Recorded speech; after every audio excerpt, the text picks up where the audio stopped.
கர்த்தர் அதிசயங்களை செய்கிறார் ஊழியங்கள் வழங்கும் ஜீவ வார்த்தை. இந்த நாளுக்காக கர்த்தருடைய ஊழியக்காரன் இயேசப்பாவுக்கு நன்றி செலுத்துகிறேன். உங்களை சந்திப்பதில் கர்த்தருக்குள் பெருமகிழ்ச்சி அடைகிறேன். முதலாவது ஆண்டவராகிய இயேசு கிறிஸ்து நாமத்தினால் உங்களை வாழ்த்துகிறேன், உங்களை ஆசீர்வதிக்கிறேன். நீங்கள் ஆசீர்வாதமாயிருப்பீர்கள், இந்த பூமியிலே உயர்ந்திருப்பீர்கள். உங்களை கொண்டு கர்த்தர் பெரிய காரியங்களை செய்வார். இதுவரையிலும் எதிராக இந்த சூழ்நிலைகள் சாதகமாய் மாற ஆரம்பிக்கும். நன்மையானவைகளை நீங்கள் காண்பீர்கள். இயேசப்பா அதை உங்களுக்கு செய்வார். இந்த ஜீவார்த்தைக்கான வசனம் சங்கீதம் 21:7.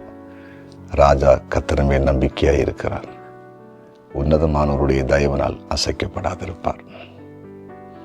ராஜா கர்த்தர் மேல் நம்பிக்கையாய் இருக்கிறார்.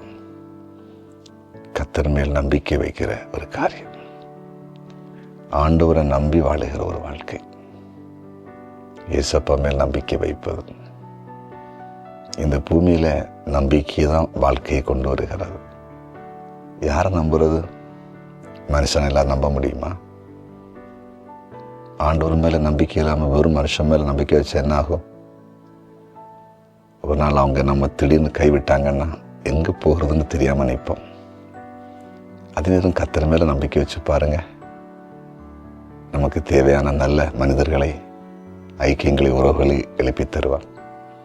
சில வேளையில் அந்த ஐக்கியங்கள், அந்த உறவுகள் நம்மை விட்டு அகன்று போனாலும் நாம் தனித்து நிற்கிற போது நமக்கு தெரியாது. அடுத்து இனி ஒரு உறவை, இனி ஒரு ஐக்கியத்தை, இனி ஒரு வழியை அவர் திறந்து கொடுப்பார். அதுதான் கர்த்தர் வைக்கிற நம்பிக்கையின் விளைவு. ஆண்டவரை நம்பாம மனிதர்களை மட்டும் நம்பி போகிறவருடைய வாழ்க்கையின் முடிவு பரிதாபம். கர்த்தரையே நம்பி இருக்கிற மனிதர்கள் பரிதாபத்துக்குரியவர்களாக போக மாட்டாங்க. அதுதான் முக்கியமானது. உங்கள்கிட்ட தான் ஆண்டவர் பேசிட்டு இருக்கிறாரு. ஆண்டவர் மேலே எனக்கு நம்பிக்கை இருக்கு ஏசப்பாவை தெரியும்னு சொல்லிட்டு ஒரு கடமைக்கு சர்ச்சை போயிட்டு உங்களுடைய முழு நம்பிக்கையும் யாரோ ஒரு நபரை அல்லது 2 நபரை சார்ந்திருக்கிறதா? அதான் நிறைய எனக்கு தோற்று போயிருக்கலாம். உங்கள் நம்பிக்கையை ஏசப்பா மேலே கொண்டு வாங்க, பெரிய காரியத்தை பார்ப்பீங்க, பெரிய காரியத்தை பார்ப்பீங்க. அதான் பைபிளே சொல்லுகிறது, கர்த்தரை நம்புகிறவனும் செழிப்பான். கர்த்தரை நம்புகிறவனும் செழிப்பான். கர்த்தரை நம்புகிறவன் சியோன் பர்வதத்தை போல அசையாமல் உறுதியாக இருப்பானாம். சரியா? அவரை நம்புங்க, எல்லாமே நன்மையாக நடக்கும். பெரிய காரியம் ஆண்டவர் செய்வார். சூழ்நிலைகளை அவர் மாற்றி அமைப்பார். ஜெபிப்போமா? ஜெபிக்கலாம்.